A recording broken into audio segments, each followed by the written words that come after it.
There's no greater pain than a child's ingratitude, to be hurt, humiliated, and forgotten by the one you brought into this world, and all of this inside your own home. Good morning, my dears. This is Dorothy Wilson, 81 years young, speaking to you from my rocking chair in Bakersfield, California. The ceiling fan is turning slowly in this scorching heat, but thank the Lord, I now even have air conditioning in my little bedroom. I can hardly believe I can say that after everything I've been through. Today, I'm going to share a story that I've kept bottled up for almost 2 years. A story of pain, betrayal, but also of new beginnings. Before I start this difficult journey, I'd like to ask a small favor from the heart. Please subscribe to Grandma's channel, give this video a thumbs up, it costs nothing, and let me know in the comments which part of the country you're watching from. I'd also love to know how many children you have. This helps this old lady continue sharing her stories and perhaps warn others who are going through the same things I experienced. Life is hard, but together, we become stronger. Isn't that right? I was born in 1942 in a small house on the outskirts of Bakersfield. My father was a farm worker, a simple man but with a good heart. My mother took in laundry and taught me to sew from a very young age. "Dorothy," she would say, "with a needle and thread in your hand, you'll never go hungry." And she was right. It was with these calloused hands from so much sewing that I raised my 3 children after my Harold passed away. But let's take it step by step. I want you to understand how I got here. I started as an assistant in a small repair shop, then I began sewing at home. At first, it was just hemming pants, fixing broken zippers, simple things. Over time, I became known in town for my custom clothing, wedding dresses especially. I think I dressed half the brides in Bakersfield and the surrounding areas for more than 40 years. I met my Harold when I was 19 at a 4th of July picnic. He played the fiddle like nobody else, nimble fingers running across the instrument, playing those tunes that made everyone dance. One look over his fiddle, a little half smile, and that was it. He had me hooked. We married 6 months later, a simple ceremony at the First Baptist Church. Harold worked in a carpentry shop, making beautiful furniture, as carefully crafted as my sewing. We combined our talents and, with a lot of sweat, bought our first small plot of land. That's where we built the house where I spent most of my life. A simple house, but as solid as our love, brick by brick, with carefully counted money, but every penny saved with joy. In 1963, Ronald was born, our first child. 2 years later came Mary, my only daughter. And in 1970, when we thought our family was complete, our youngest arrived, Junior. 3 children to raise was no joke, but between Harold's carpentry and my sewing, we never let them lack the essentials. Education, food on the table, and lots of love. Time passed. The children grew up. Ronald became an accountant, found a job with a big company in San Francisco. Mary married young, moved to Phoenix with her military husband. Junior was always the complicated one. He dropped out of school early, jumped from job to job, never settling on anything. But he had an affectionate way about him, called us Daddy and Mommy, and we overlooked his difficulties. In 2013, my Harold started complaining of chest pains. At first, we thought it was just fatigue. He was already 75 after all. But it was more serious. A massive heart attack took my companion of almost 6 decades on a Sunday afternoon, while he was taking a nap in the porch swing. When I went to call him for coffee, he had already passed.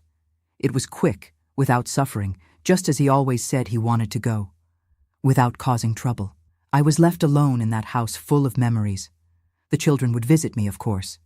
Ronald would appear during vacations with his family. Mary called every week. Junior, who had married Natalie a few years earlier and lived right there in Bakersfield, would stop by almost every day. "Mommy, do you need anything? Are you taking your medicines properly?" he would ask. In the first years of widowhood, I managed quite well. I still sewed a little, more for pleasure than necessity. I had my small Social Security check, which wasn't much, but allowed me to live with dignity. I tended to my plants, went to church every Sunday, participated in the senior group at the parish.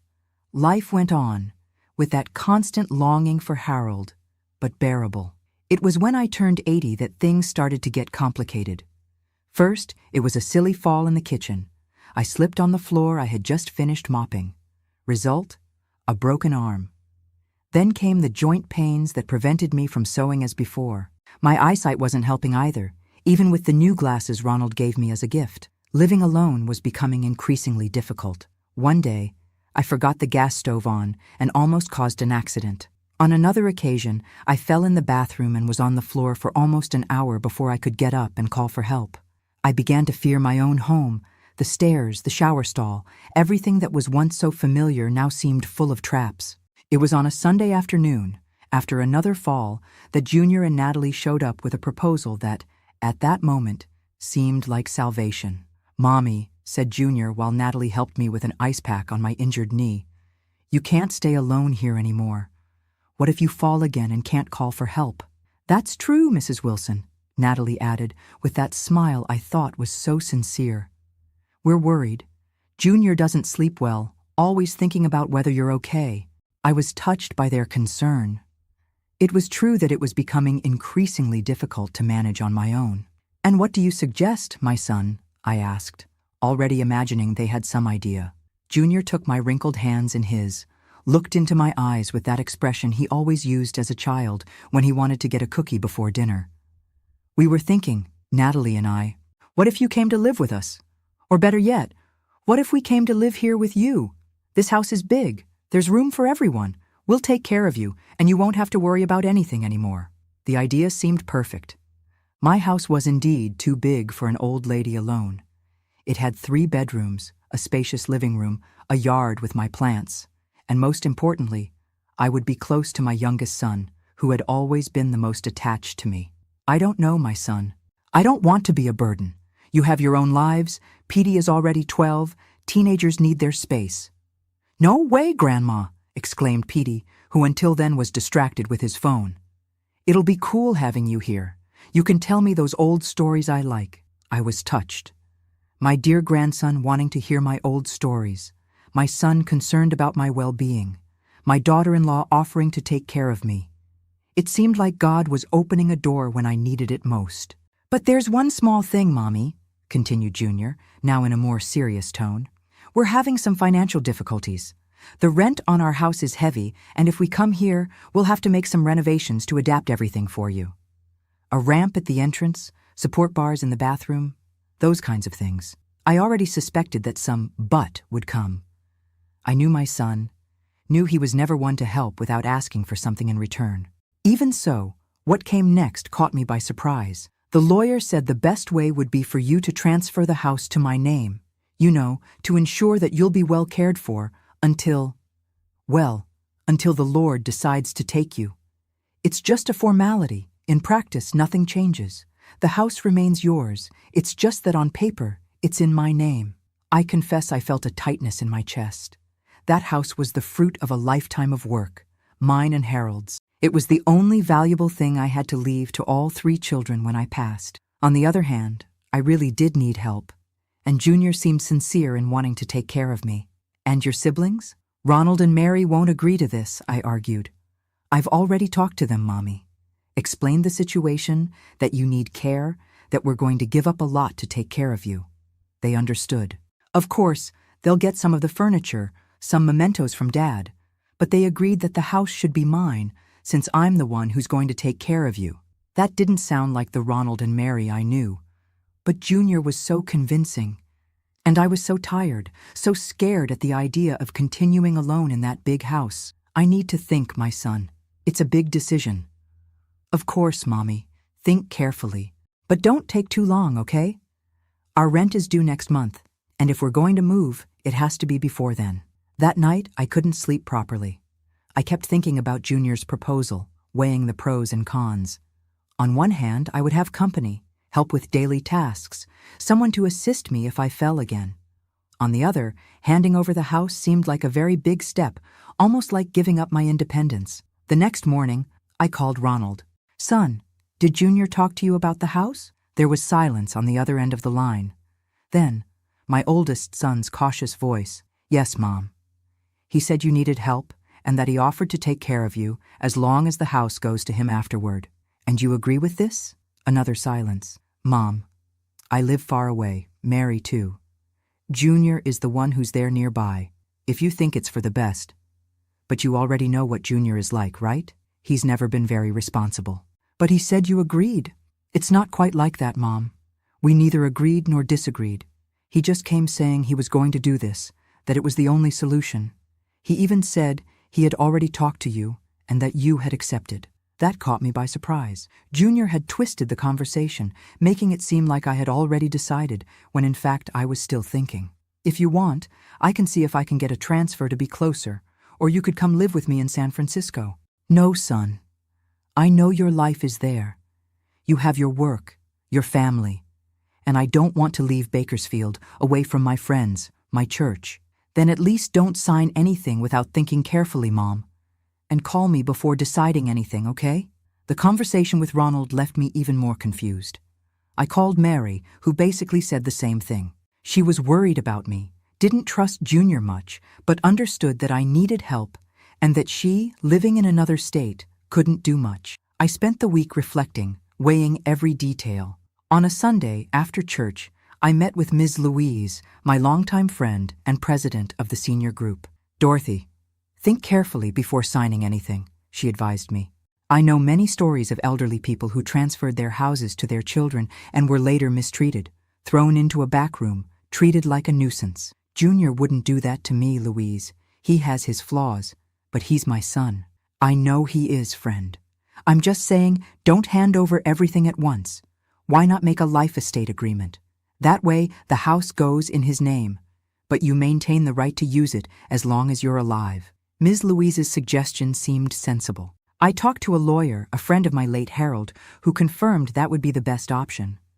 The life estate would give me security, and Junior would still have the guarantee that the house would be his in the future.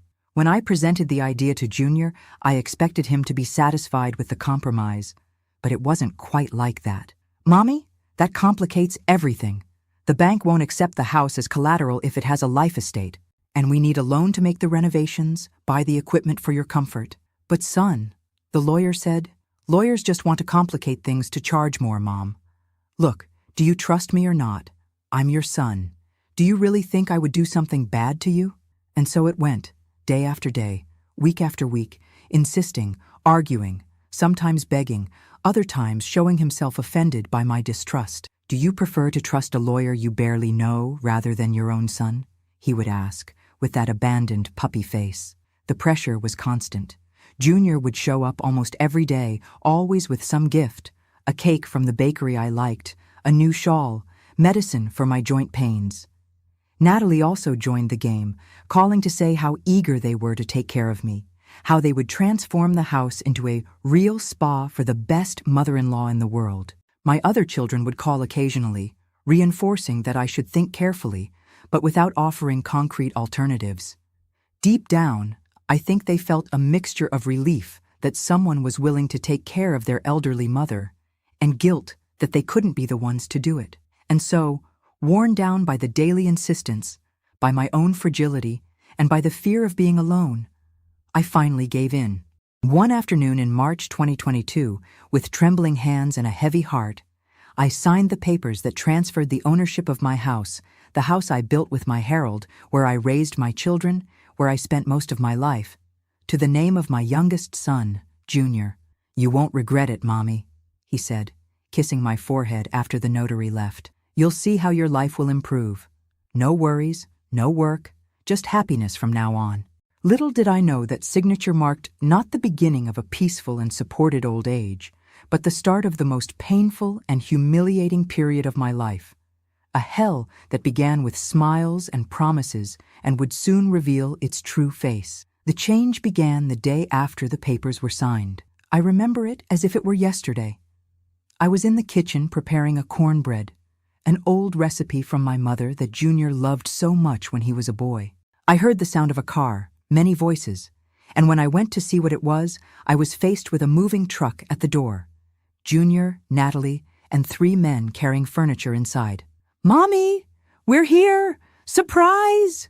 Junior shouted when he saw me, with that wide smile he always used as a child after pulling some mischief. "But son, I thought you were only coming next week. I haven't even properly prepared your room." "No problem. We'll arrange everything ourselves. The owner of our old apartment moved up the deadline. You know how it is. But it will be good. So you already have company. Natalie passed by me with 2 large suitcases, gave me a quick kiss on the cheek, and went straight to the bedroom that had been mine and Harold's for more than 50 years. That bothered me a little. I had always imagined they would stay in the room that was Junior's when he was a child, or in the guest room. But I didn't say anything. After all, they were coming to help me, weren't they? "Where do you want to stay, Mommy?" asked Junior, when they were already bringing in their double bed. "In my old room, or in the little room at the back?" "In my room, of course," I replied, confused. "Where else would it be?" Junior and Natalie exchanged a quick look that I didn't understand at the time, but today I know well what it meant. "It's just that our mattress is queen-sized, Mom. It doesn't fit in the small room. And Petey needs a room all to himself. He's at that difficult age, you know how it is." "But son, that back room is so stuffy, so far from the bathroom." "We'll figure it out, Mommy. We'll clean it, paint it, make it nice.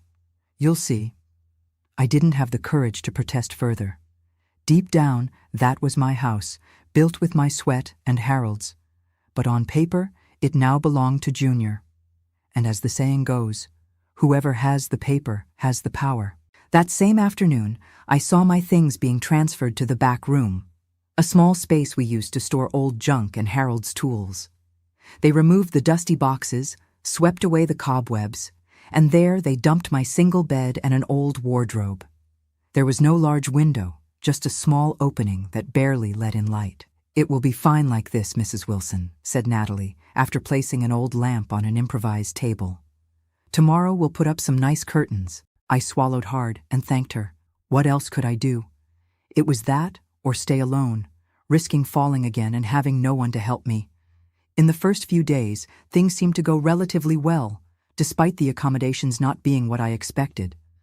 Junior and Natalie would have meals with me, ask if I needed anything, turn on the television for me to watch the shows I liked so much. Petey, my grandson, would even come to talk to me sometimes, asking about the stories from the old days as he had promised. These were precious moments which I savored like someone eating a rare and expensive candy. "Grandma, tell me again what Bakersfield was like when there was no television," he would ask, sitting on the edge of my bed, his eyes sparkling with curiosity. And I would tell him, happy to have someone interested in my memories, to feel that I still had value in that house. But this good phase didn't last long. Very short indeed. It was at the end of the first week that I noticed the first change in treatment.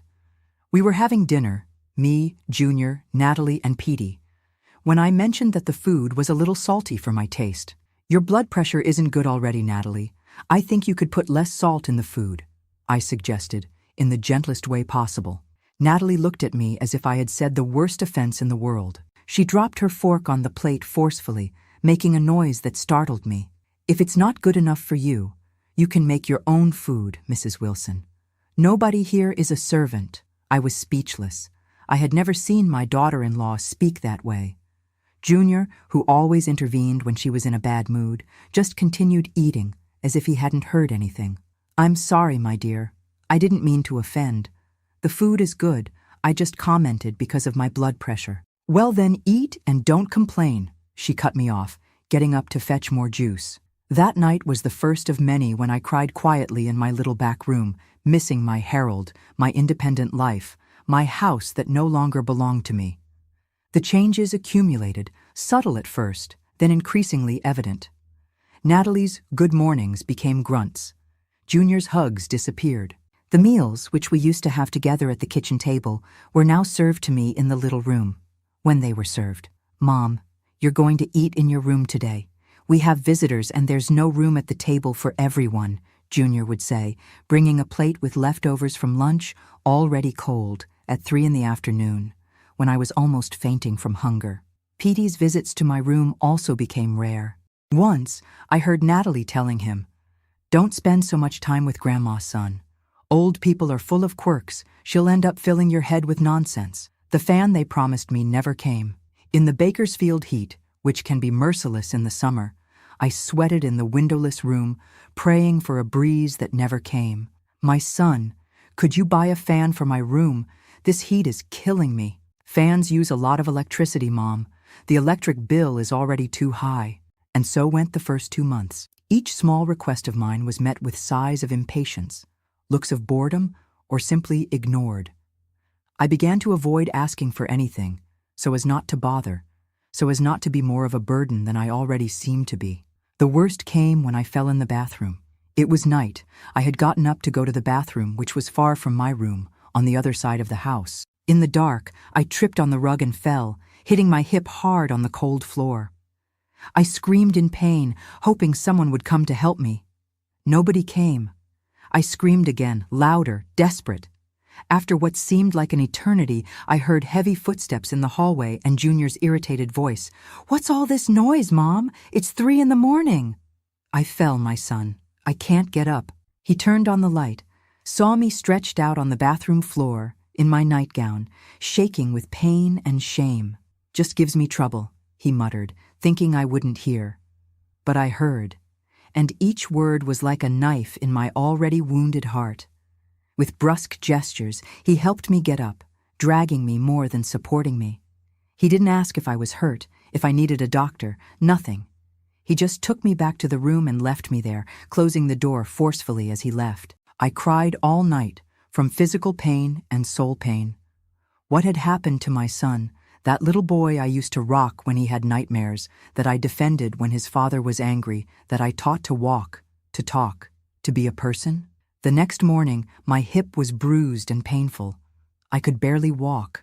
When Natalie finally appeared with a black coffee and a piece of stale bread, which now constituted my breakfast, I commented about the fall. "I need to go to the doctor, my dear. I think I hurt my hip badly in the fall." She rolled her eyes, as she did increasingly frequently when I spoke. "Mrs. Wilson, do you know how much a doctor's appointment costs these days? And Junior will have to miss work to take you. Take a painkiller, and that's it.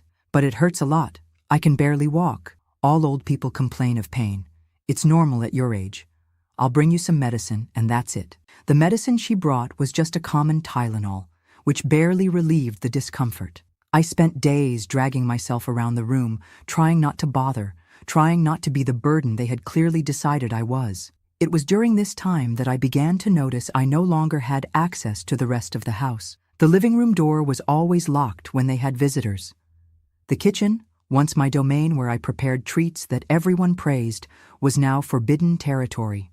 "You might drop things, break the new plates," Natalie would justify when she caught me trying to make a tea. "Let me make it and bring it to your room." The tea rarely arrived. My bathroom was now the back half bath, a cubicle without a shower. To take a shower, I had to wait for everyone to leave or be busy and then drag myself to the main bathroom, always afraid of falling again and being treated like a nuisance. The bed linens, which I used to change religiously every week, now went up to 2 weeks without being washed. My little room began to smell of mold, of old age, of abandonment. The money from my Social Security check, which was once mine alone to buy my medicines, give gifts to the grandchildren, help at church, now went straight into Junior's hands. "It's to help with the house expenses, Mom. You eat, use electricity, water, gas. You have to contribute." I never saw a penny of that money being used to improve my situation. On the contrary, even the medicines for blood pressure and arthritis, which I used to buy without problems, were now frequently missing. "The money ran out, Mom. Next month we'll buy them." I, who had never been without my medicines, now spent days with my blood pressure sky high, with pains that prevented me from sleeping, with no one to turn to. One afternoon, I was sitting on the edge of the bed, looking at an old photo of Harold, when I heard raised voices in the living room. It was Sunday, the day Ronald usually called to see how I was doing. I silently approached the door, which was ajar, and listened to the conversation. "Of course Mom is fine, Ronald. Stop being paranoid. Just because she doesn't answer the phone doesn't mean something is wrong," Junior was saying, irritated. "Then why is she never available when I call? It's been almost a month since I've been able to talk to her. Because she sleeps a lot. You know how old people are. And when she's not sleeping, she's in the yard, taking care of the plants. I can't be running after her every time the phone rings."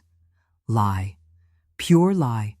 I no longer had access to the yard, all my plants were dying from lack of care, and as for the phone, they had never let me answer it again. They always said it was a wrong number, or a telemarketer, or that it wasn't important.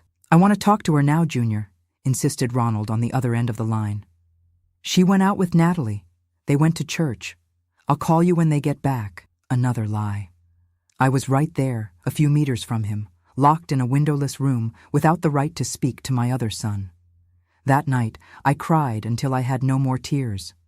I realized I was trapped in a trap that I myself had helped set. I had handed over my house, my independence, my dignity to people who didn't deserve my trust. I tried to talk to Junior the next day when he appeared with a plate of almost inedible food, soggy rice and a piece of chicken so tough that my fragile teeth couldn't chew it. My son, we need to talk about how things are happening here. Not now, Mom. I'm late for work. But you just got home from work, son. I have a side job at night. We'll talk later. The later never came. Each attempt of mine at dialogue was cut off, ignored, postponed to a moment that never materialized. On a particularly cold morning in June, I woke up to a silent house. There seemed to be no one. I risked leaving my room, walking slowly with the help of a cane I had found among Harold's old junk. The house was indeed empty. On the kitchen table, I saw remnants of a hearty breakfast, fresh bread, cake, fruits, things that no longer reached my room. Next to the phone, a note written in Natalie's hurried handwriting. Mrs. Wilson, we went out to take care of some things. There's bread in the refrigerator if you're hungry. Do not touch the stove. We'll be back in the afternoon. Ignoring the order, I made fresh coffee on the stove I had used for decades without ever causing an accident. I sat at the kitchen table, savoring each sip of that coffee made the way I liked it, feeling for a brief moment that I was back to my previous life. That's when I saw the bills scattered at the edge of the table, paid bills, with the stubs still attached. Moved by a curiosity I couldn't contain, I looked at the amounts. What I saw left me cold. Grocery purchases, paid with my Social Security card. Expensive clothes for Natalie, also on my card. And worst of all, a bank statement showing a high-value payday loan in my name, which I had no idea about. They were stealing not just my dignity and my space, but also my money. The little I had to live my last years with some comfort was being sucked away by those who had promised to take care of me. At that moment, sitting in the kitchen of the house that was no longer mine, I fully understood the trap I had fallen into. I was no longer a mother-in-law, a grandmother. I was just a means to obtain money, a nuisance necessary to justify possession of the house, the Social Security check, the loan, and the worst was yet to come. Much worse. Because when they discovered that I had messed with the bills, that I knew what they were doing, the little consideration that still remained transformed into something much darker. That's when the physical abuse began. That same afternoon, when they returned and found the bills out of place, the storm broke over me. Junior entered my little room like a hurricane, his face red with anger, his eyes that were once sweet now overflowing with a fury I had never seen in him. Have you been messing with my things? I tried to stay calm, although my heart was racing. I didn't mess with anything, son. I just had some coffee in the kitchen. Liar! He hit the small table next to the bed hard, knocking over the picture frame with Harold's photo. The glass shattered on the floor. The bills were all organized and now they're out of order. You saw them, didn't you? I hesitated. I was never good at lying, especially to my children. Even now, at 81, I couldn't look my son in the eyes and tell an outright lie. Yes, Junior, and I also saw that you took out a loan in my name, without my consent. That's a crime, you know? It was like lighting a fuse. He lunged at me, grabbed my arm with such force that I immediately felt it would bruise. He pulled me up, almost lifting me from the bed. And what are you going to do? Call the police? Who's going to believe a senile old woman who can't even remember what she had for breakfast? Let me go, Junior. You're hurting me. He released me with a push that made me fall back on the bed. The pain in my arm was intense, but the pain in my soul was worse. How could that furious man be the little boy I had rocked so many nights? Listen well, Mom. He pointed his finger in my face, so close that I felt his cigarette breath. The house is mine now. Your Social Security money barely covers what you eat and the expensive medicines. This loan is to pay the debts we've incurred to be able to take care of you. So stay quietly in your corner and be thankful you still have a roof over your head, because there are plenty of nursing homes out there that would love to take the rest of your Social Security to leave you lying in a bed until you die." He left, slamming the door so hard that the wall shook. I remained there, stunned, my arm throbbing where his fingers had squeezed. It was the first time my son had raised a hand to me. Unfortunately, it wouldn't be the last. That night, I received no dinner. The next morning, coffee didn't come either. I was being punished like a disobedient child. When Natalie finally appeared, close to lunchtime, she brought only a glass of water and a stale bread. "Junior said you need discipline. Old people are like children. They need to learn not to mess where they shouldn't." I swallowed that bread with difficulty, tears silently streaming down my wrinkled face. Natalie observed without the slightest empathy, like someone looking at an annoying insect, but not sufficiently threatening to be immediately crushed. The following weeks were of constant deterioration. The injured arm healed, but soon came other injuries. A push when I got in the way of house cleaning. A slap on the hand when I tried to take a cookie in the kitchen without permission. A hair pull when I took too long in the bathroom. Small acts of violence that accumulated, becoming normalized. Never big enough to leave very visible marks, but constant, daily, relentless. My 81-year-old body, already fragile from time, now collected bruises like someone collecting stamps. But the physical violence, as bad as it was only part of my daily torment. The words can hurt much more deeply than slaps or pushes. Useless old woman. What are you alive for? Just to cause trouble. Should have died with Dad. These phrases, repeated daily, were eroding my self-esteem, my will to live, my humanity. The worst was when they said these things in front of Petey, my grandson. At first, he seemed shocked, uncomfortable. But children are mirrors, they reflect what they see. Soon, he too began to treat me with disdain. "Grandma is really a nuisance, isn't she, Dad?" I heard him say one day, repeating the words he had heard so many times from his parents. That broke my heart into 1,000 pieces. My own grandson, whom I loved so much, whom I had rocked as a baby, for whom I had made so many sweets and told so many stories, now saw me as a weight, a problem, a nuisance. The last straw came on a Friday in August. I woke up with a high fever, my throat closed, my whole body aching.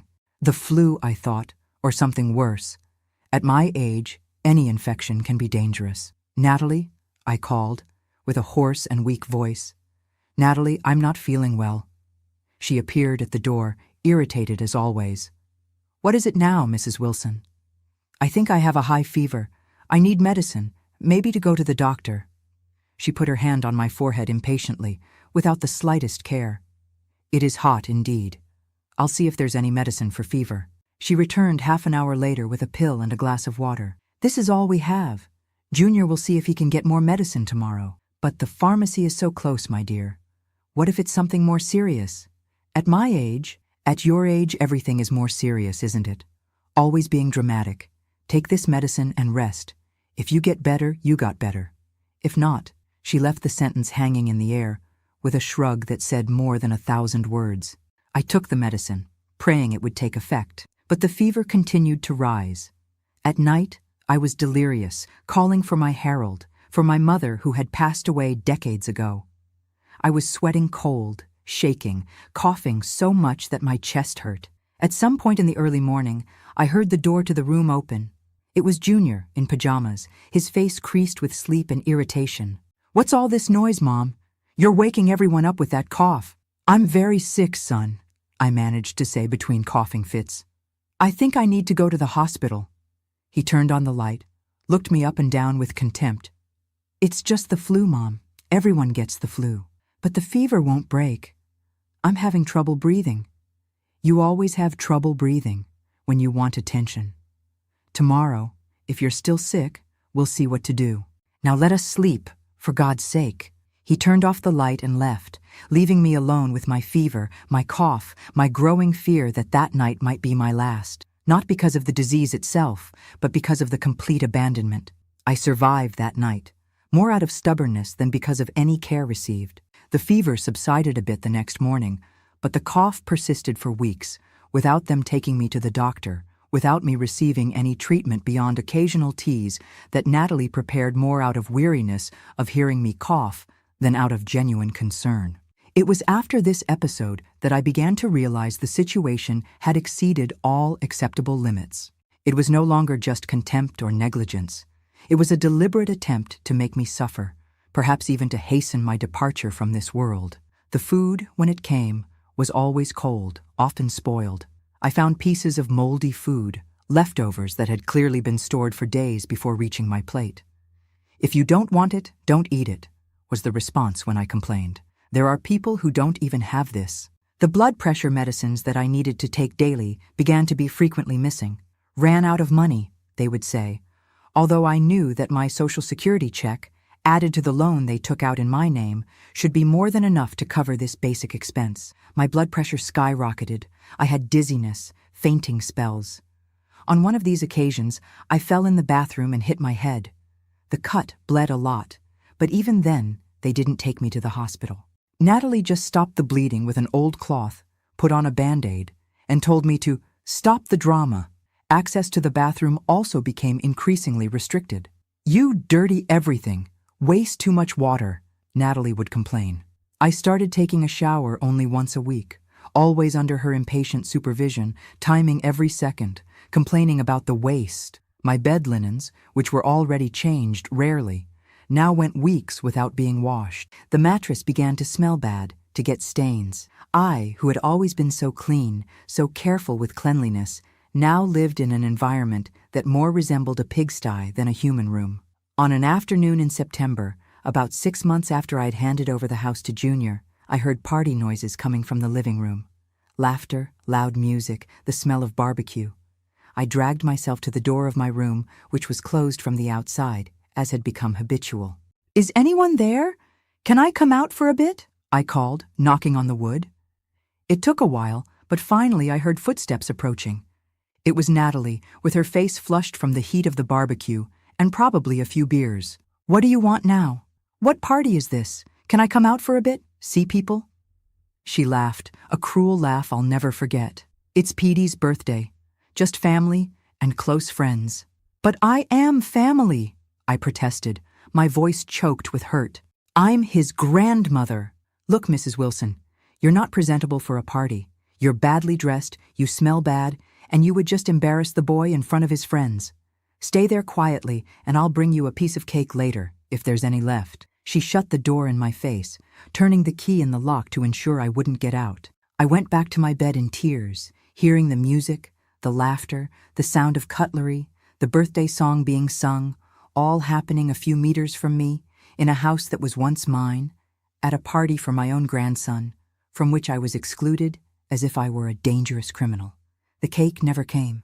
The parties became frequent. Birthdays, Sunday barbecues, gatherings of friends. In all of them, I was locked in the room, isolated, forgotten. Sometimes I would go hours without water, without being able to go to the bathroom, because no one remembered to attend to me when I knocked on the door and called. There was one night when, desperate to use the bathroom after hours of being locked up, I did my necessities in a corner of the room, in a plastic bag I had saved. The humiliation of that moment is indescribable. When Natalie finally opened the door and saw what I had done, her disgust and repulsion only increased my shame. "See? Just like an animal. The old woman can't even control herself." The next day, as punishment, I went without food. "Dirty animals don't deserve people's food," Junior said when I begged for something to eat. It was during this time that I began to seriously think about dying. Not in an active way, planning a suicide. I would never have the courage for that. My faith wouldn't allow it. But I began to pray every night for God to take me during sleep, to end my suffering, to reunite me with my herald in heaven, away from that earthly hell that my life had become. "My God," I prayed silently, my trembling hands joined in supplication, "if it is your will, take me from this life. I can't take it anymore, Lord. I can't take it anymore." But God, in his infinite wisdom, had other plans for me. Plans that I still couldn't see in those dark days, but that would soon be revealed. The physical abuse also worsened. What were once occasional pushes and slaps transformed into frequent hair-pulling, painful pinches, even punches when Junior was particularly irritated or drunk. "Stubborn old woman," he would shout as he dragged me by the arm to the bathroom after I had begged for hours to be able to go. "Just gives me trouble. Should have died long ago." My body, already weakened by age and poor nutrition, was covered in marks. Purple, green, yellow bruises in different stages of healing. Finger marks on the arms, nail marks on the back, pulling marks on the scalp that had pulled out tufts of my gray hair. "What are you alive for? Just to waste medicine," I heard Natalie saying to Junior, not even caring that I might hear. "My mother died at 70, quickly, without giving anyone trouble. Yours seems like she's going to last forever, just to torment us." Each word was a stab in my already so wounded heart. Each insult diminished a bit more of my humanity, increasingly transforming me into what they wanted me to be. An object, a burden, a nuisance to be tolerated until death finally took me. At the end of 2022, about 9 months after I had handed over the house to Junior, my situation reached a new level of degradation. Winter, even mild in Bakersfield, brought cold nights for which I was not prepared. My thin blanket, full of holes, barely managed to warm me.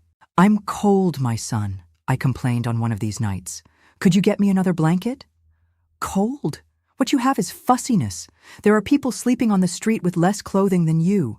And so I spent the nights shivering, my bones aching with the cold that seemed to penetrate to the marrow. I contracted pneumonia, which, like the previous flu, was not properly treated.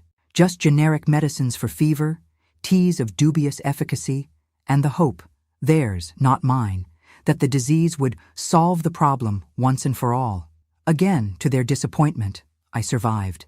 But with each passing day, I became weaker, more dejected, closer to becoming what they said I was. A vegetable, a body without utility occupying space, consuming resources, giving trouble. It was then that I heard, for the first time, the plan that would seal my fate, or so they thought.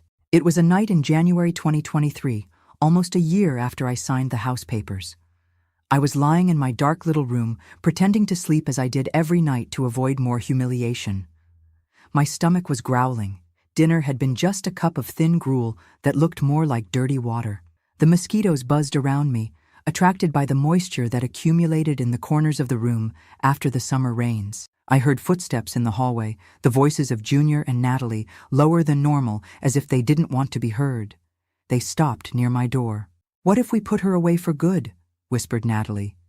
"There's that place out past Oildale, 40 miles from here. They say they accept elderly people for a reasonable monthly fee." "What place is that?" asked Junior, and I noticed interest in his voice. "A private nursing home. A colleague at the salon told me she left her mother there. Said it's quite isolated. Nobody really inspects it. The old folks are sedated most of the time so they don't cause trouble." My heart froze. I knew the place they were talking about, even without ever having been there. Old people's dumping ground is what we called it. A large house, isolated on a dirt road, where families dumped their unwanted elderly. Rumors circulated about the inhumane conditions, about elderly people tied to beds, about bodies that disappeared in the middle of the night. I never fully believed these stories, until that moment. "And how much does it cost?" asked Junior, already calculating values in his head. "Less than keeping her here. And the best part, they accept receiving directly from Social Security. We don't even need to serve as intermediaries. Leave her there, sign some papers, and her money goes straight to them every month. And if she complains? If she tells someone what we did here?" Natalie gave a low laugh, a sound that chilled me to the soul. "Who's going to believe a confused old woman? We just have to say she's making things up, that age has affected her head. Besides, they say they keep the old folks pretty doped up there. She won't even really know where she is." Junior was silent for a few moments. I was hardly breathing, afraid they would notice I was awake, listening to everything. "Let's think about this," he finally said. "The situation can't continue like this anyway. She gives too much trouble, hasn't gotten any better, and we can't even enjoy the house properly with her occupying space. Not to mention the expenses," added Natalie.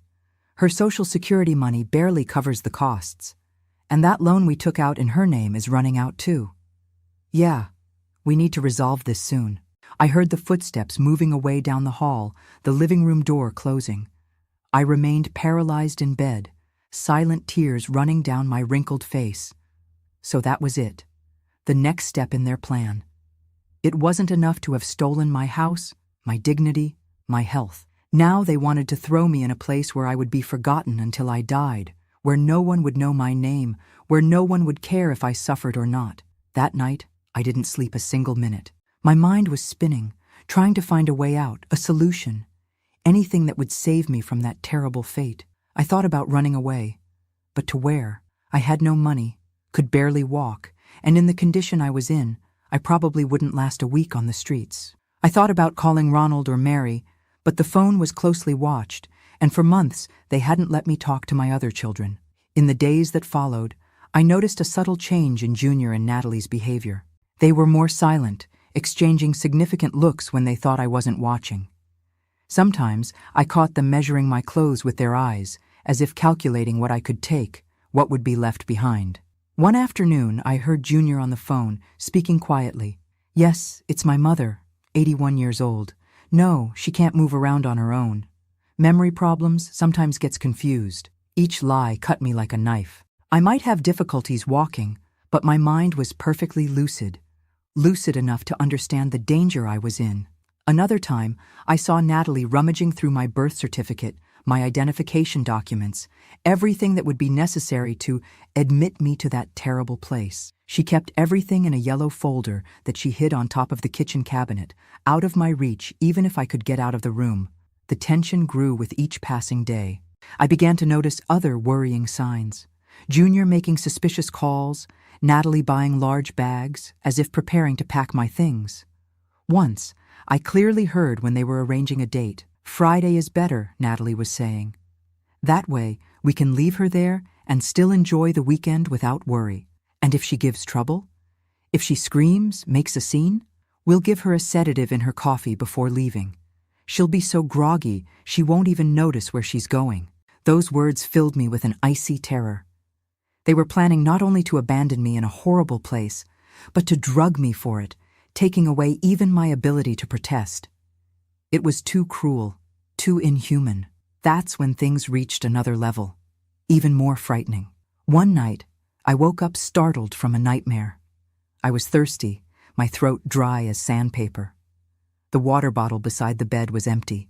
Natalie often forgot to fill it before locking me in for the night. I knocked on the door, calling softly, hoping someone would hear me. After a few minutes, the door opened.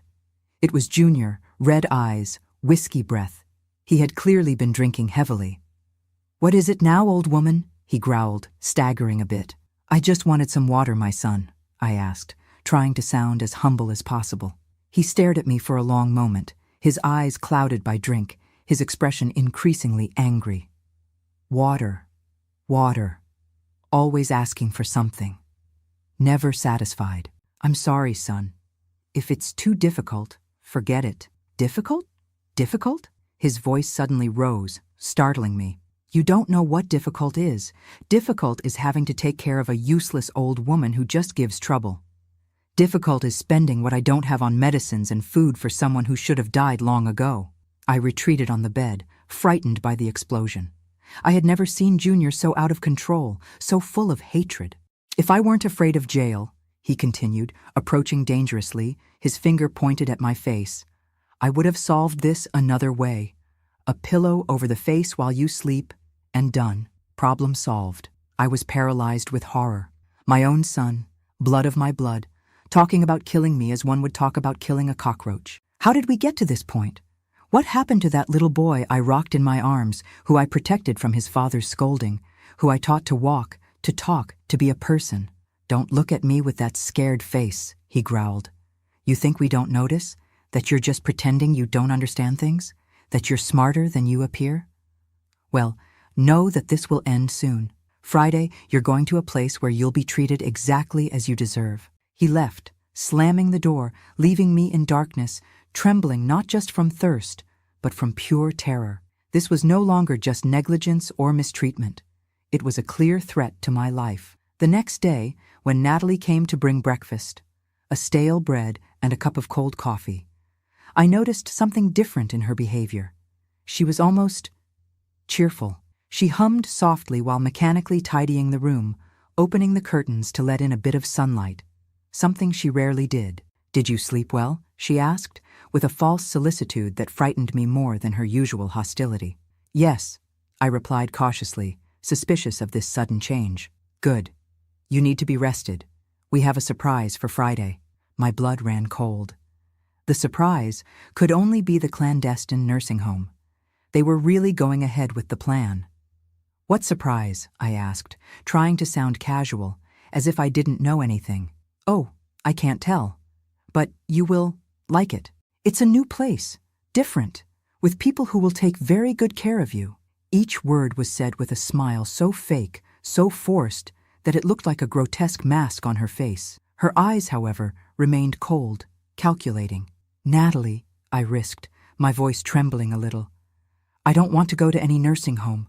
I want to stay here, in my house." Her smile disappeared instantly, replaced by an expression of irritation and surprise. "Who said anything about a nursing home? Have you been listening to conversations behind the door?" "No, I just—" She grabbed my arm forcefully, her long nails sinking into my paper-thin skin. "Listen here, old woman. Don't complicate things. Everything is already arranged. Friday, you're going where you should have gone long ago, a place where you won't bother anyone anymore."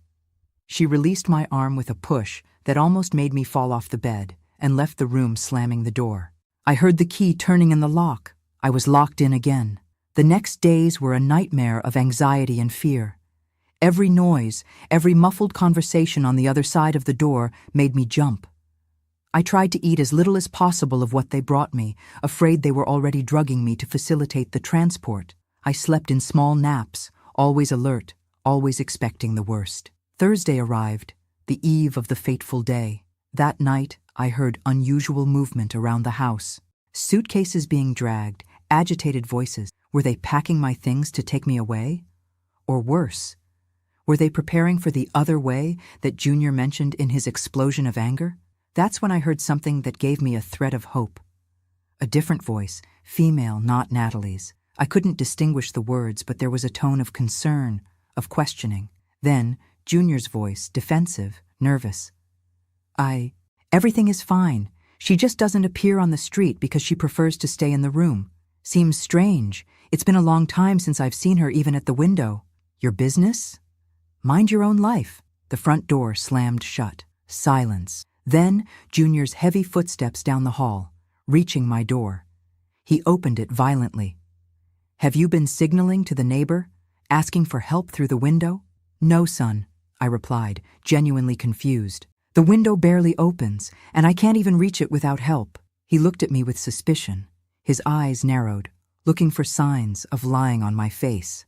"Mrs. Jenkins came here, all concerned, saying she hasn't seen you for weeks, that she finds it strange that you're not taking care of your plants anymore." "How would she know that if you hadn't said something?" "I didn't say anything, Junior. I swear to God. I haven't had contact with anyone for months." He continued staring at me, his jaw tense, his fists clenched. For a terrible moment, I thought he was going to hit me right there. But then something seemed to change in his expression. A calculation, a decision, whatever. "Tomorrow this won't be a problem anymore. Tomorrow you're going to a place where no nosy neighbor will ask questions." He left, locking the door again. I was left alone in the darkness, my heart beating fast. So that was it. Tomorrow would be the day. I tried to pray, but the words wouldn't come. How to ask God to save me when my own son was planning my end? At some point in the early morning, exhausted by fear and anxiety, I fell asleep. I dreamed of my Harold, young as when we met, extending his hand to me, calling me to dance. Was it a sign that my end was near? That we would soon be reunited in the beyond? I woke up startled by the sound of altered voices, many voices, not just Junior and Natalie, but others, unknown. There was a tone of authority in some of them that made me hold my breath. "Court order, report of mistreatment. We need to see the elderly woman immediately." I couldn't believe what I was hearing. Could it be? Had someone come to rescue me? The key turned in the lock, the door opened. But it wasn't Junior or Natalie. It was a middle-aged woman, hair tied in a severe bun, gentle but determined eyes. Behind her, a uniformed man, a police officer, I realized by the badge. "Mrs. Wilson," the woman called, approaching the bed cautiously. "My name is Dr. Carmen from Adult Protective Services. We've come to see how you are." The tears came instantly, uncontrollable. I couldn't speak, just cry. Years of pain and humiliation finally finding an outlet. The woman came closer, sat on the edge of the bed. When she saw the bruises on my arms, the conditions of the room, my general state of malnutrition and abandonment, her expression changed to something between horror and controlled fury. "We're going to get you out of here immediately," she said, holding my hand gently. "No one is going to hurt you anymore. Never again." And so, in a moment that seemed taken from a good dream after a long nightmare, I saw my tormentor being handcuffed in the living room. Junior, my son, the boy I once rocked in my arms, was now being taken away by the police, shouting that it was all a lie, that I was senile, that I was confused. Natalie was crying, begging, saying they always treated me well, that they didn't know anything, that the marks were from falls, that I made up stories. But the evidence was there, visible in my emaciated body, in the filthy room, in the controlled medicines they found in the kitchen, the sedatives they planned to give me before taking me to the clandestine nursing home. While a medical team examined me, I heard the full story. Mrs. Jenkins, my neighbor of decades, had noticed my prolonged absence. At first she believed the story that I preferred to stay in the room, that I was becoming senile. But her suspicion grew when she noticed that my plants, which I cared for with such affection, were all dead from lack of water. Dorothy may be old, may be sick, but she would never let her plants die like that, she said to her daughter. The previous afternoon, she had come with the excuse of borrowing sugar, hoping to see me. When Junior sent her away rudely, her suspicion increased. Walking around the house, trying to peek through the windows, she heard a weak groan coming from the back room. "Help me," a voice she recognized as mine, although much weaker and more tired than she remembered. It was enough. She called her daughter, who worked at the city hall. The daughter activated Adult Protective Services, who made a surprise visit with police support the next morning. They arrived just in time. In the living room, they found the yellow folder with my documents, a map with the location of the nursing home, and even a receipt for sedatives purchased at the pharmacy. Everything ready for the trip that would happen that same day. As they prepared to take me to the hospital, I looked one last time at what had been my home, built with so much love alongside my Harold. The walls that had witnessed so many happy moments now held only memories of pain and betrayal. But even so, I felt a pang of sadness for leaving it, not for the house itself, but for what it once represented. A home, a family, love. At the hospital, the doctors were horrified by my condition. Severe malnutrition, dehydration, multiple bruises in different stages of healing, bed sores on my back from lying so long on the same filthy mattress, an infected ingrown toenail that was never treated, teeth in terrible condition from lack of hygiene. How can anyone do this to their own mother? I heard a young doctor murmur to the nurse, thinking I wouldn't hear. How indeed? It was the question that tormented me day and night. How had my son, blood of my blood, transformed into that monster capable of such cruelty? Where did I go wrong in raising him? What could I have done differently? Perhaps I'll never find answers to these questions. Perhaps some souls are born with this seed of evil, which germinates slowly over the years, no matter how much love they receive. What I know is that on that day in January 2023, when I thought I was about to be discarded like old trash, life gave me a second chance. A chance that many elderly people in similar situations never receive. As the ambulance took me to the hospital, looking at the blue sky for the first time in months, I made a silent promise. If I survived, I would use the rest of my days to tell my story, to alert other elderly people about the dangers that can come from the hands that should protect, to be a voice for those who, like me, were silenced by fear and shame. And that's how, a few months later, already physically recovered, although the emotional scars may never fully heal, I started this channel. to tell not just my story, but the stories of so many other elderly people who face abandonment, contempt, violence, often within their own families, at the hands of those who swore eternal love. Because hell, my dears, is not a place after death. Hell can be a dark little room at the back of the house that was once yours, with a door locked from the outside and a son on the other side planning to get rid of you. I was hospitalized at Bakersfield Memorial Hospital for almost 3 weeks. My body, fragile as tissue paper, needed much more than medicines and IV fluids. It needed to recover the humanity that had been torn from me during that terrible year. The first days were the hardest. Every time someone in a lab coat entered the room, I would shrink in the bed, expecting shouts, pushes, insults. The sound of the door opening made me tremble. "It's going to take a while for her to feel safe again," I heard a psychologist explain to the medical team. The trauma wasn't just physical. Gradually, like a dried-up little plant that finally receives water, I began to revive. I remember the first complete bath, given by nurses with gentle hands who washed my hair with fragrant shampoo, cut my nails, applied cream to my dry skin. I cried like a child when I looked at myself in the mirror afterward. How long had it been since I'd seen myself? That lady who was too thin, with a frightened look, seemed like a stranger. "Mrs. Wilson, you have a visitor," announced the nurse on a warm afternoon in February. My heart raced with fear. Could it be Junior? Had he managed to get out of jail? Was he coming to finish what he started? But who entered the room was a black lady with a kind face, well-arranged gray hair in a bun, an impeccably ironed floral dress. Mrs. Jenkins, my neighbor of decades, the one who noticed my disappearance, who heard my weak plea for help, who saved my life.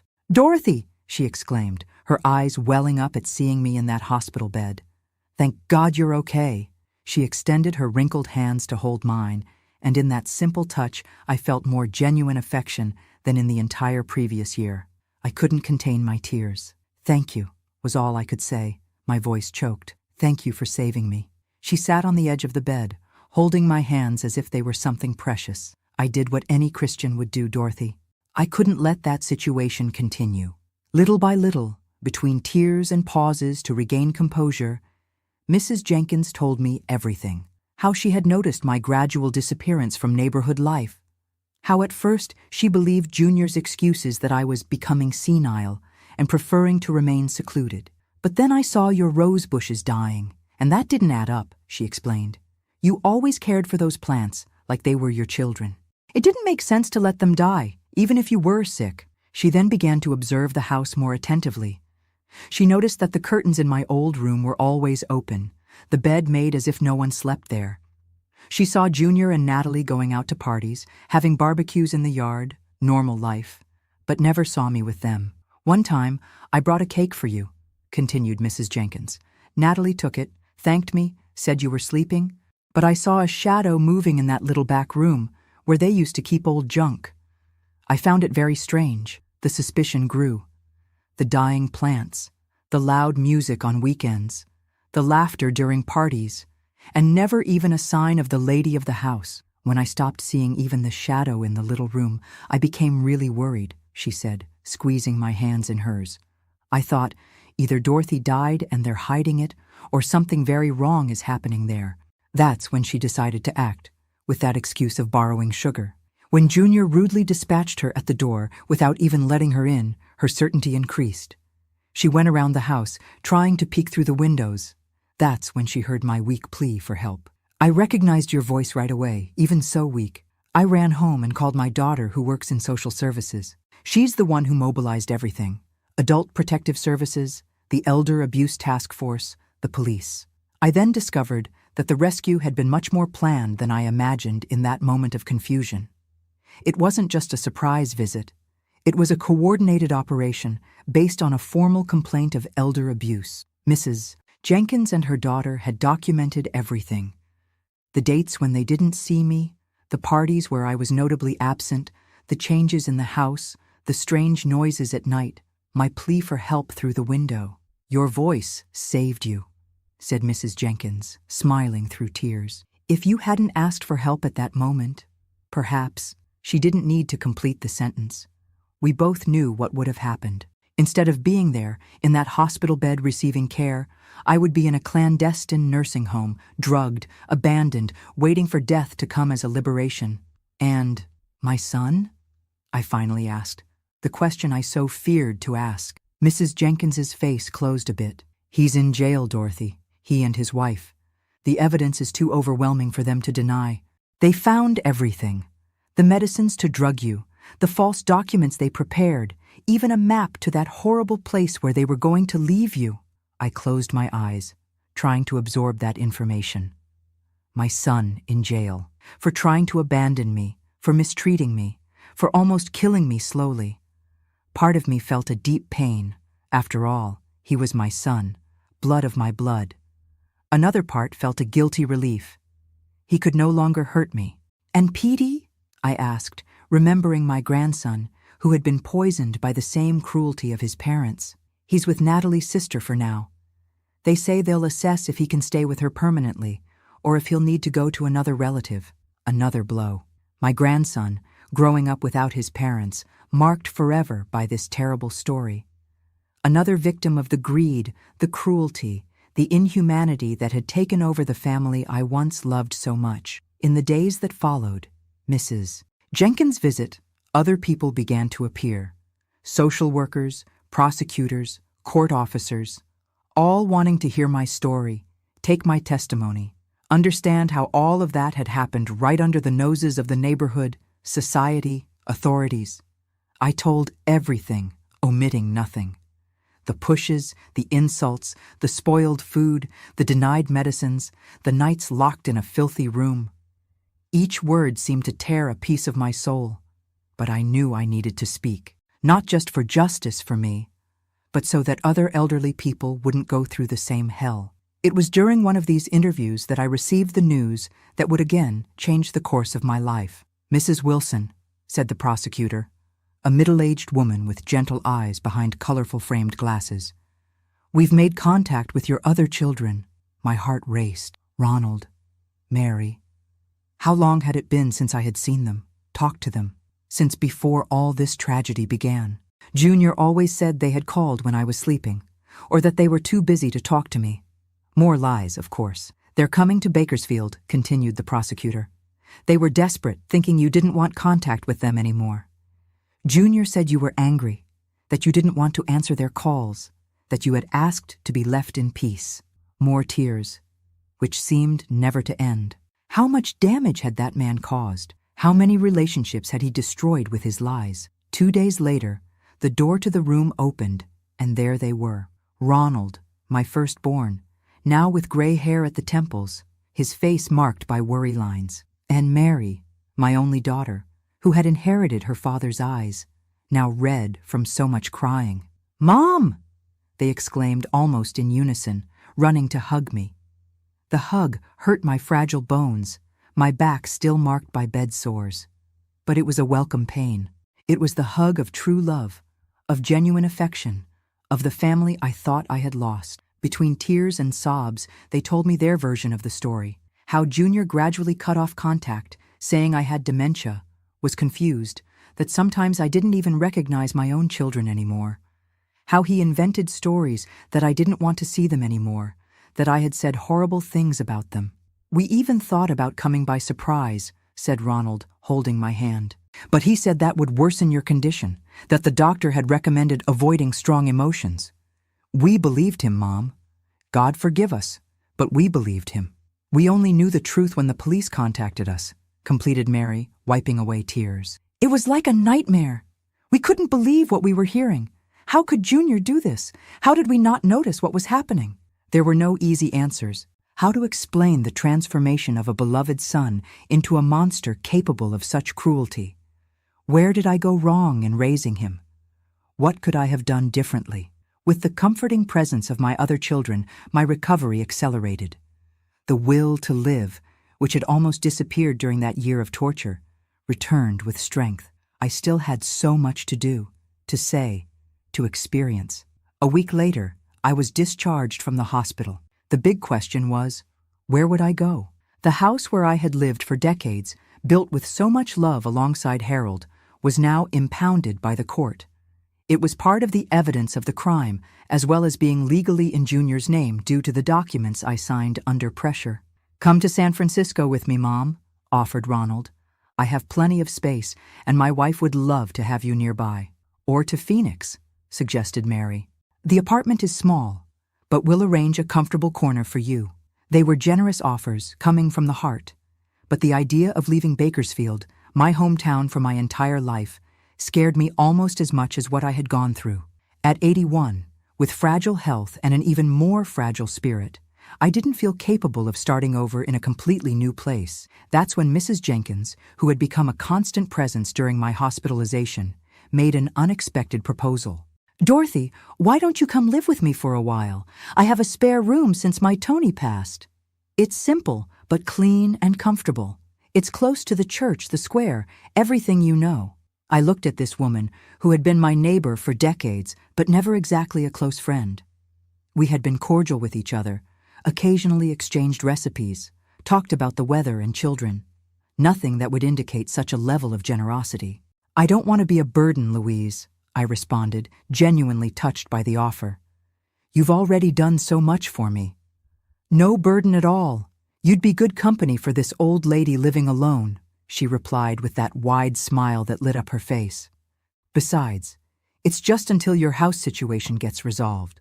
The lawyers are working to annul that fraudulent transfer, aren't they?" It was true. The prosecutor's office was committed to proving that the transfer of the house to Junior's name had been done under coercion, with partially forged documents. There was a good chance I would eventually recover my property, but the legal process would be long. After talking with Ronald and Mary, who promised to contribute financially so that I wouldn't be a burden to Mrs. Jenkins, I accepted the offer. The day after my discharge, I was taken not to the house I knew, but to the neighboring house, where I had so often had coffee on the porch, exchanged plant cuttings, and chatted about the prime-time TV show. The room that Mrs. Jenkins prepared for me was small but sunny. A bed with a firm mattress, sheets smelling of fabric softener, floral curtains, a small vase with fresh roses on the bedside table. Everything simple but clean, welcoming, prepared with genuine care. "I hope you feel at home, Dorothy," she said, helping me store the few clothes my children had managed to buy in a hurry, since all my belongings were in the impounded house. "I already do," I replied, holding her hand with gratitude. "More at home than I felt in the last year." The first days at Mrs. Jenkins' house were ones of adaptation. My body was still weak, needing help for simple tasks like bathing or dressing. But what a difference it made to receive this help from gentle hands that asked permission before touching, that respected my privacy, that never showed impatience. Mrs. Jenkins proved to be an exceptional hostess and an even better friend. Patient when I woke up in the middle of the night screaming because of nightmares, understanding when I had crying spells seemingly without reason, firm when I refused food out of irrational fear that it might be poisoned, sequelae of the trauma I had experienced. "The body heals faster than the soul," she would say, with the simple wisdom of someone who has lived a lot. "But everything passes, Dorothy. Even the deepest pain." Gradually, I relearned how to trust, to live without constant fear, to accept affection without expecting it to transform into violence. It was a slow process, with ups and downs, advances and retreats, but each small progress was celebrated as a great victory. The first time I managed to take a shower by myself, even if it took twice the normal time. The first night without nightmares. The first spontaneous smile provoked by a silly joke Mrs. Jenkins told during breakfast. The first time I went out to the street without feeling panic, just to sit in the small square in front of the church and feel the sun on my face. Small steps toward recovery, not only physical, but emotional and spiritual. Ronald and Mary, even at a distance, were present in the ways they could be. They called daily, came to visit on weekends when possible, ensured that I lacked nothing, from medicines to small treats like a new shawl or a crossword puzzle book to exercise my mind. It was Ronald who suggested, about 2 months after my hospital discharge, that I start recording my experience. "Mom's story could help other people, you know," he said during a visit. "There are so many people going through similar situations and thinking they're alone." That idea kept hammering in my head. Me, who had barely completed elementary school, who had always been just a simple seamstress, Could I really help someone by sharing my story? Mary brought the solution in the form of an unexpected gift on my 82nd birthday, celebrated with a simple but delicious cake at Mrs. Jenkins' house. "It's a smartphone, Mom," she explained, showing a shiny device with a large screen. "But it's not just for calling. There's an app here that you can use to record videos. Then you just press this button and voila, it goes to YouTube." I looked at that strange object with suspicion. "YouTube? What's that, my daughter?" She laughed, that crystalline laugh she inherited from her father. "It's a place on the internet where people share videos. You can tell your story, talk about what you lived through, give advice to other seniors. There are many people your age becoming successful there." The idea seemed absurd. Me, an 82-year-old lady, becoming successful on the internet? Who would want to hear what I had to say? But something inside me stirred with that possibility.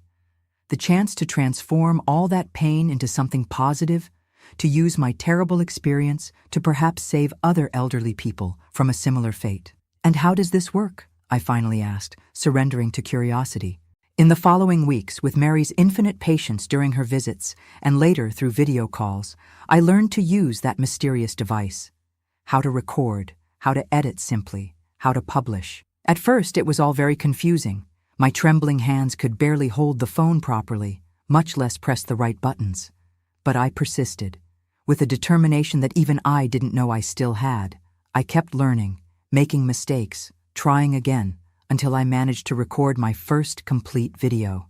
It was simple, just me, sitting in the rocking chair on Mrs. Jenkins's porch, briefly telling who I was and announcing that I would start sharing my story in parts.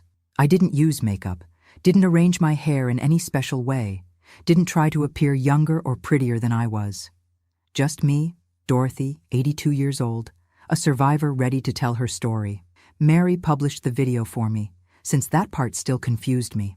"There we go, Mom. Now it's just wait and see if anyone is interested." I didn't expect much. Maybe some curious neighbors, some acquaintances from church. At most, other elderly people from Bakersfield who had access to the internet through their children or grandchildren. But something unexpected happened. The video began to be shared. First locally, then regionally, and soon it was circulating in Facebook groups all across America. The story of the elderly woman who was almost discarded by her own son touched an exposed nerve in American society. The abandonment and mistreatment of the elderly, this silent epidemic that affects so many homes. In 1 week, the video had thousands of views. In 2, tens of thousands. Comments began to arrive. Similar stories, words of support, questions about how to identify signs of abuse, requests for help. "You've become an influencer, Mom." Mary laughed on the phone, explaining to me what all those numbers meant. "People want to hear what you have to say." And so, almost unwittingly, I found a new mission in life. Using that smartphone that once seemed so strange to me, I began to record more videos, telling my story in detail, divided into parts so as not to be tiring for those watching. I talked about the beginning, Junior's seemingly generous proposal, my hesitation, the fateful decision to sign the papers. I told about the gradual deterioration of treatment, the first signs of abuse that I ignored or justified. I described, with tears in my eyes but determination in my voice, the months of humiliation, hunger, pain, despair. And finally, I shared the rescue, the moment when Mrs. Jenkins heard my weak plea for help, the intervention of the authorities, the arrest of my tormentors, the reunion with my other children, the slow process of physical and emotional recovery. Each video generated hundreds of comments, messages, shares. Other elderly people in similar situations found the courage to report. Family members began to pay more attention to signs of abuse. Neighbors became more vigilant, more willing to interfere when something seemed wrong. Mrs. Jenkins, who occasionally appeared in the videos as the angel who saved my life, also became a small local celebrity. People would stop her on the street to thank her, to shake her hand, to say that she had inspired a community surveillance network in their own neighborhoods. "See," she would say, smiling at me as we had our afternoon coffee on the porch, "God transforms even the worst suffering into a blessing when we allow it." And it was true. From the most terrible experience of my life, something unexpectedly beautiful had been born, a platform to speak on behalf of those who, like me, had been silenced, forgotten, mistreated, an opportunity to transform my pain into purpose, my suffering into warning, my survival into inspiration. The legal process against Junior and Natalie followed its course. They were convicted of crimes of elder abuse, misappropriation, unlawful imprisonment, attempted abandonment, among others. The combined sentences resulted in years in prison, although I knew that, with appeals and the slow pace of the American justice system, they might serve only a fraction of that. As for the house, the judge annulled the transfer, considering it a product of coercion and bad faith. After almost a year of legal battle, I received the news that I could return there if I wanted. But when I finally could enter that house again, accompanied by Ronald, Mary, and Mrs. Jenkins, I realized I no longer wanted to live there. Every corner, every wall, every piece of furniture brought two painful memories. The little back room where I was kept prisoner gave me chills just looking at the door. The kitchen where I was humiliated so many times, the living room where I was excluded from parties, the bathroom where I fell and was left on the floor. No, I couldn't live there again. I'm going to sell it, I decided that same day. And with the money, I'll buy a smaller house, more suitable for an old lady like me. I found a perfect place a few blocks from Mrs. Jenkins's house. A single-story house without stairs, with a small but sunny yard for my plants, a cozy porch for afternoon coffee and crochet. It was much more modest than my old house, but that didn't matter. What mattered was that it didn't carry painful memories, that it was a place where I could start over, where I could just be Dorothy Wilson, the retired seamstress, the grandma YouTuber, the survivor who had a story to tell. The move happened in April 2024, almost 2 years after the beginning of my ordeal. At 83 years old, I was starting a new life. My plants began to flourish again in the new yard. My sewing machine, recovered from the old house, started working again. Not for work, but for small projects that kept my hands busy and my mind alert. And my YouTube channel continued to grow, reaching more and more people, not just with my personal story, but with reflections on aging, dignity, elderly rights, signs of abuse to be observed, resources available for those who need help. Today, sitting in this rocking chair on my new porch, looking at the rose bushes that have started to bloom again under my care, I feel a peace that I thought I would never experience again. The pain hasn't completely disappeared. I doubt it ever will. The nightmares still come occasionally. The startles when I hear a door slamming hard. The instinctive fear when someone raises their voice near me. The hesitation before accepting food from someone I don't know well. These small scars will probably accompany me for the rest of my days. But I've learned that surviving isn't just continuing to breathe. It's rebuilding, resignifying, transforming pain into purpose. It's using one's own experience to illuminate the path of others who are still lost in darkness. If you're watching me now, perhaps you're going through something similar. Perhaps you're an elderly person who feels that you've become a burden to your family. Perhaps you're a concerned family member who has noticed signs of abuse in an elderly neighbor's home. Perhaps you're just someone who cares and wants to know how to help. I want you to know that you're not alone. That help is available. That it's never, ever too late to start over, to seek dignity, to demand respect. If you liked this video, please give it a thumbs up and subscribe. Share it with someone who might benefit from this story. Because, my dears, old age shouldn't be a period of fear, abandonment, or contempt. It should be a time of harvest, of shared wisdom, of love received and returned. And together, united in this cause, we can make a difference in the lives of so many elderly people who, at this very moment, are suffering in silence, not knowing that there is a way out, a hope, a chance for a new beginning. A tight hug from this 83-year-old grandma who learned, in the hardest way, that life can knock us down many times, but as long as we breathe, there is always the possibility of getting up and moving forward. Until the next video, God willing.